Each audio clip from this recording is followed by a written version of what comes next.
Bonjour à tous et bienvenue sur la chaîne de la Fédération Française du LM, la FF Plume. Je me trouve avec Peyo et Thomas et dans une série d'épisodes, ils vont vous présenter les tutos mécano. Et pour ce premier épisode, nous sommes allés chez Thomas à Biscarrosse. C'est ici qu'il a récemment créé son atelier. Et c'est toujours avec joie qu'il accueille son ami Peyo. Peyo, c'est l'expert incontournable de la mécanique ULM. Il a transmis et continue de transmettre sa passion et ses secrets à Thomas. D'ailleurs, nos deux compères vont aujourd'hui nous expliquer comment remettre en vol un paramoteur. Alors c'est parti. Bien là tu as un moteur de temps, moteur de temps qui est inversé avec la bougie qui est ici dessous. Donc à la longue il y a de l'huile qui va s'écouler dans le moteur. Il faudra donc démonter la bougie et nettoyer tout cet ensemble. Okay.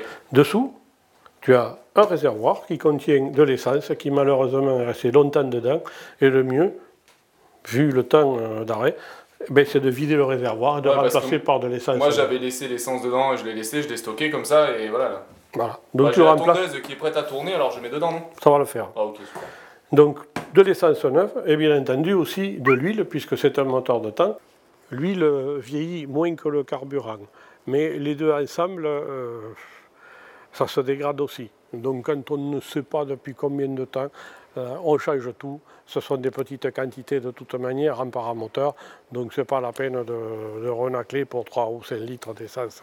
Je me réfère toujours au manuel d'utilisation du moteur. Bien sûr. Et attends, je sais pas, c'est par là. Regarde ce qu'il me dit, tu t'en penses quoi toi? Tu penses voilà, que c'est bien? C'est très bien, il te donne un pourcentage de 2% pour ce moteur. D'utiliser du samplon 98 ou supérieur. Bien maintenant, quand tu auras changé ton essence, sur cette ligne d'alimentation qui va au carburateur se trouve un filtre. Ce filtre, vu la période d'inactivité du moteur, remplace-le tout simplement, ça vaut 3 fois rien. On le change, on ne va pas économiser 3 ou 5 euros par rapport à la vie ou la perte de la vie que l'on risque. Hein. Donc ce n'est pas la peine de jouer au diable.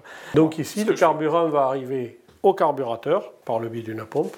Et ici, tu as une boîte à air qu'il faudra aussi surveiller particulièrement parce que tu peux avoir les oiseaux qui ont niché, des souris, tout ça. C'est une animalerie un peu. C'est le zoo. Ah d'accord, ok. Je vais faire gaffe, je vais regarder par les petites lunettes là. Donc on doit être vigilant, absolument vigilant sur tous les éléments de la machine. Même d'un nid de souris ou d'un nid d'oiseau aussi, c'est arrivé. Alors maintenant Thomas, on va déposer la bougie avec une clé à bougie.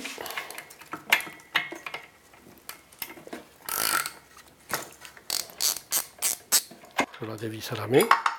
Comme elle est tout en bas, on peut peut-être retrouver de l'huile ici à l'intérieur. Donc cette bougie, il y a 3 mois qu'il n'a pas tourné.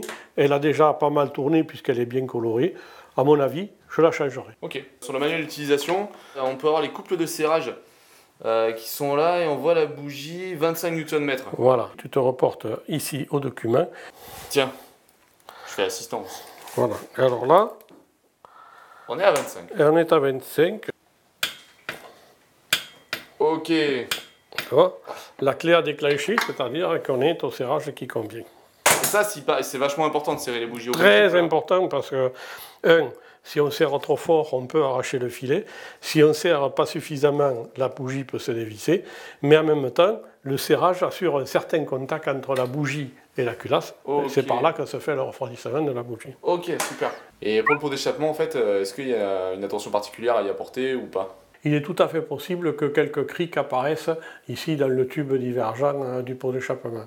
Donc il faut s'en méfier, car ceci va créer ce qu'on appelle un désaccord d'échappement et qui peut aussi devenir nuisible pour le moteur. Le dernier point à vérifier, ça va être aussi l'état de cette courroie qui entraîne l'hélice par le biais des poulies. Donc tu vas vérifier que les gorges ici ne soient pas abîmées, que la courroie soit tendue correctement. Et puis, si tout ça est bien, eh bien, ma foi, on y va. Hein. Tu peux partir voler. D'accord, ok. Allez, je peux aller me faire plaisir et voler en sécurité. Et voler en sécurité, c'est la règle du jeu. Et ramener toutes les pièces. Il n'y a pas un dicton comme ça, là? Eh si, oui, attends, on peut le tourner. Tu l'as paumé.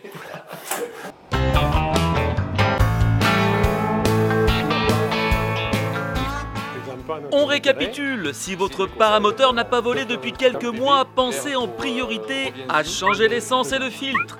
Vérifiez votre bougie ainsi que le filtre à air, sans oublier la courroie du réducteur et le pot d'échappement.